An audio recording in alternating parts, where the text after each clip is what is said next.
All right, so my discussion with this and my questions for the class, I guess, are going to be about how someone feels about a poem and how that affects the sound of the poem.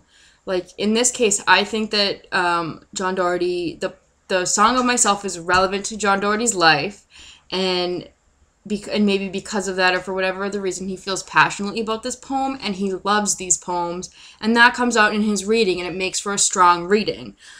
But my question is, do you think someone who didn't feel these ways could read the poem, or any poem even, just as strongly? Do you think someone needs to like a poem to read it well? Do you think someone needs to feel connected to the poem or even feel the emotions of the poem in order to read it well? Like, I guess one of my questions is if I don't know, I'm being stereotypical, but I'm imagining like some upper class British woman who felt no connection to the SWAT women poem like whatsoever, and like didn't wanted to feel tamed and didn't feel any of those barbaric things and disliked this poem. Do you think that they could read the poem as effectively as I feel John Doherty has?